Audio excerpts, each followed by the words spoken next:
Roger Wills accelerates away in the lead of this race. It's now or never on this lap, and I feel it's going to be in your lap, Marcus. Again, we will see brilliant... I hope it's not in your lap, frankly. Yeah, in your neck of the woods. Now, again, Ford Water will be a place where the Ferrari seems to have an advantage. And this time around, though, he's got John Minshaw, who's been taking the brave pills through MADGWICK right onto his tail in that number 33, Lister Nobley. This is Ferrari territory now, where he comes down Sam Hancock. He gets very, very close to Roger Wills. And he goes around the outside of Roger Wills. Can he get it over the curve? And he gets really wide. A wheel on the grass, kicks up some dirt, but he gets back. He's in the lead. The Ferrari is in the lead, but Roger Wills knows that he's got the grunt in a straight line to get back past the Ferrari. But ominously, the Ferrari is, while it's ahead, the Ferrari may well fall prey to Minshaw, but Minshaw gets sideways out of Lavans, and that's going to help David Hart. It's going to be 4 of them bearing down on Woodcote for the final time, Bruce. Well, we have Wills catching the Ferrari in the lead, and in turn Minshaw catching him and Hart catching him, almost 4 abreast. They're 2 abreast. They go through the kink. Can get Minshaw. Well, the outside line is the only one offered by Roger Wills to the Ferrari driver. Hancock's on the outside line. Can he tuck back and go up the inside? Roger Wills, that was brave. That was supreme racing there. And still, he's got to just click all those gears into place down the start-finish straight. It's not going to be more than about 1/10 of a second, maybe 2/10 between the top 3 finishers, but Wills gets it at the end. What a fabulous, fabulous sprint to the finish.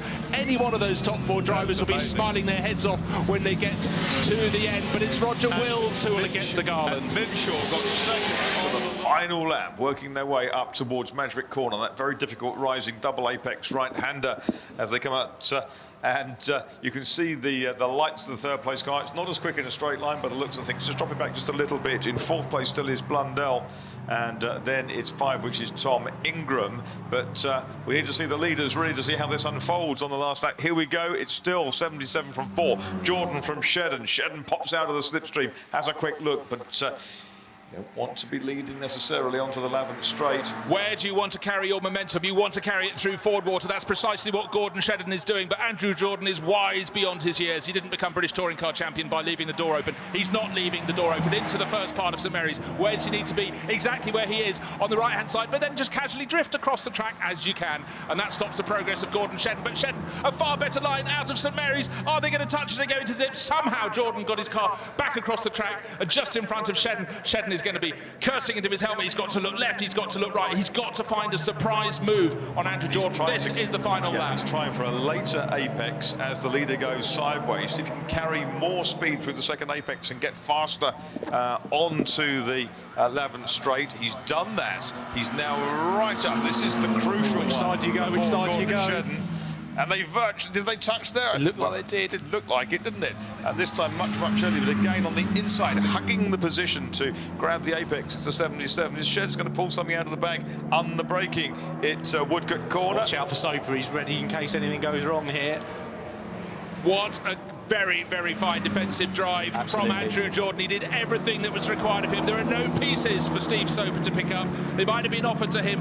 And again, Gordon Shedden closes in, but it's job done unless he falls into the lake, hits the gondola or whatever is sitting in the puddle as they exit past the puddle, past the pits that Troy Corser went for a swim in, and victory in the opening, the first part of the St Mary's Trophy. But by how much? 0.1 of a second, perhaps? Andrew Jordan takes victory. Wow. 0.144, you've done the job again. Mike Jordan knows that it's now or never.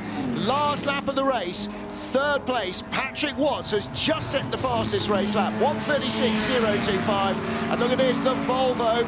And the Volvo, this is Austin 1:38. That was a little earlier, wasn't it? Justin Law getting knocked off by Matt Manderson.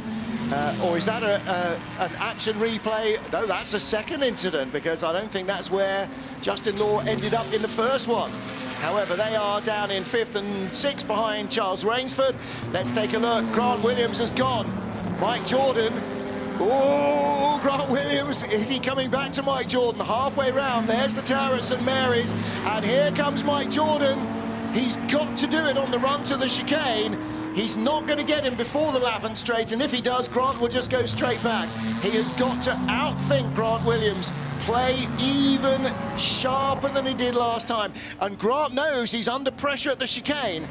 Mike Jordan is going to try and grab the inside line before the King, but the Jaguar gets there first. Grant straight lines that left verge, right verge, and now it's all about the final corner, Woodcote. How leery is the Jag going to be, and how close will Mike Jordan get alongside it into the chicane? Jordan's turning in tight. Grant Williams has got just enough, has he? Mike Jordan trying to throw the Austin to the inside, can't get there. Grant Williams, if he makes it out of the chicane, will make it to the checkered flag in front. Jordan's got a drag race on his hands. Grant Williams spinning up the rear wheels, and it's neck and neck, but Grant Williams will get it by a fender, gets it by a cover, takes it to the checkered flag. Victory for by one, but an aggregate win for the number 77 Austin. Not too much, otherwise. Oh, judged to the half second. Well, the checkered flag didn't come out. They've got to carry on racing. Nick Fennell has taken the lead. There was a hesitation. Was Martin Stretton waiting to see the checkered flag? Did he have a little digital panel on his cockpit? He's got to do it all over again. Well, that was absolutely unbelievable. Griffiths is now 13 seconds behind them, and Fennell has that lead again going up towards MADGWICK. Surely his best bet is to stick down the right-hand side going into Woodcote and try and make Martin Stretton go around the outside of him. Oh, the Stretton's on the grass! Massive, massive moment for Martin Stretton, and he's got back on. He's going to keep second place, isn't it? Oh, never seen a car yump quite like that, not a Formula 1 car anyway. That was a buckaroo moment, certainly, and he tossed off all the pannier bags and back into the race. So we thought he'd done it to perfection, just taken the lead with 2 corners to go and backed off just in time to receive the checkered flag by half a second. It didn't come out. Nick Fennell's taken the lead, and now that moment, didn't see it happen behind my timing screens at St Mary, but that was a huge kick up of the tail for Martin Stretton, and Nick Fennell sitting now on a very tidy lead. When they crossed the start-finish line last time around, he was 0.021 of a second just behind. Unbelievable. I think that that Martin Stretton thought it was all over, and it is now, because Nick Fennell's come through and is going to take the checkered flag this time, and there it is. The checkered flag goes out to Nick Fennell. He finally achieves his ambition of winning this race, the Glover Trophy. Well, he is certainly seeking number 16. It's going to be fast lap by a mile, I think, this time round. Is it going to enter 1 minute 54s? 1:55.095. Well, there you go. That was nearly into the 54s. But what we need to know, it's 3/4 of a second. 0.768 of a second is the gap between Joe Twyman leading Andy Newell. All those laps fighting with Andy here, but he's got clear. And now he's closing right in on the race leader. Both of them so sideways, but Andy Newell is the king of sideways in number 36. Giving chase. Will he get to the front? Yeah, the former off-road champion chasing down Joe Twyman. He's got to bide his time, I feel, here. Just make sure he picks his way through any other cars that are around. 3 back markers ahead, weren't there? Yeah. Exactly so. The 3 back markers just going through St Mary's.